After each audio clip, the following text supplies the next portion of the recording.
Praise the lord. ఈరోజు దేవుని వాగ్దానము పేతురు రాసిన మొదటి పత్రిక 2వ అధ్యాయం 4వ వచనం. మనుష్యుల చేత విసర్జింపబడినను దేవుని దృష్టికి ఏర్పరచబడినదియు అమూల్యమును సజీవమునైన రాయియగు ప్రభువునొద్దకు వచ్చిన వారై యేసుక్రీస్తు ద్వారా దేవునికి అనుకూలమగు ఆత్మ సంబంధమైన బలులను అర్పించుటకు పరిశుద్ధ యాజకులుగా ఉండునట్లు మీరును సజీవమైన రాళ్ల వలె నుండి ఆత్మ సంబంధమైన మందిరముగా కట్టబడుచున్నారు. మన ప్రభువైన యేసుక్రీస్తు తండ్రి అయిన దేవుని నుండి పిలువబడినవారు.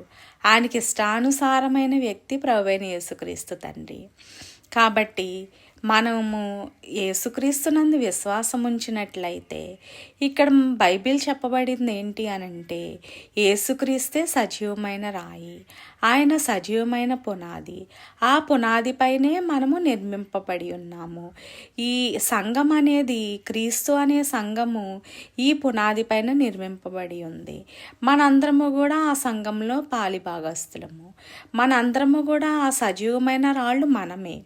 కాబట్టి ప్రతి ఒక్కరూ కూడా క్రీస్తు అనే సంఘం పైన కట్టబడడానికి, ఆయన సజీవమై ఉన్నాడు కాబట్టి మనందరము కూడా సజీవులమై ఉండడానికి, మనందరము కూడా సజీవమైన సంఘముగా కట్టబడడానికి ప్రభు అయిన యేసుక్రీస్తు తండ్రి మనందరికీ కూడా ఆయన కృపను అనుగ్రహించును గాక.